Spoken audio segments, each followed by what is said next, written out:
কানাডার প্রধানমন্ত্রী জাস্টিন ট্রুডোর পদত্যাগের দাবি ক্রমেই জোরালো হচ্ছে। যুক্তরাষ্ট্রের সঙ্গে বাণিজ্য যুদ্ধের শঙ্কায় লিবারেল পার্টির শীর্ষ নেতার পদ থেকেও সরে যেতে হতে পারে তাকে। নিজ দলেই কোণঠাসা 52 বছর বয়সী এ নেতা শপথের আগে ডোনাল্ড ট্রাম্পের সঙ্গে যুক্তরাষ্ট্রে গিয়ে দেখা করার কৌশলকেও ভুল বলছেন বহু বিশ্লেষক।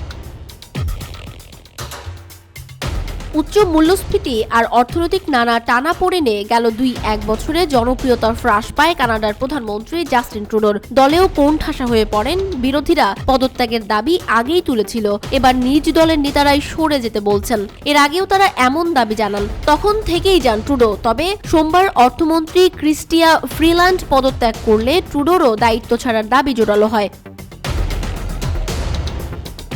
মূলত যুক্তরাষ্ট্রের নবনির্বাচিত প্রেসিডেন্ট ডোনাল্ড ট্রাম্প কানাডার সঙ্গে বাণিজ্য যুদ্ধের হুমকি দিয়ে রেখেছেন। জানুয়ারিতে দায়িত্ব নিয়ে 25% শুল্ক আরোপ করতে পারেন।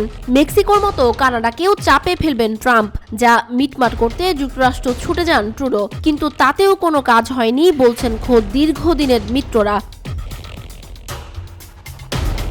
নিউ ডেমোক্রেটিক পার্টির জোট শরিক ও নেতা জাগমিত সিং বলেন, কথা পরিষ্কার, জাস্টিন ট্রুডো ও তার দল শুধু নিজেদের দেখছে, জনগণের কথা ভাবছে না। জিনিসপত্রের দাম বেড়ে গেছে, বাসা ভাড়া কমানো যায়নি। এর মধ্যে ট্রাম্পের 25% শুল্ক ঝুঁকিতে আমরা। এর মানে লাখ লাখ মানুষ কাজে সংকটে পড়বে। তাই জাস্টিন ট্রুডোকে পদত্যাগ করতেই হবে।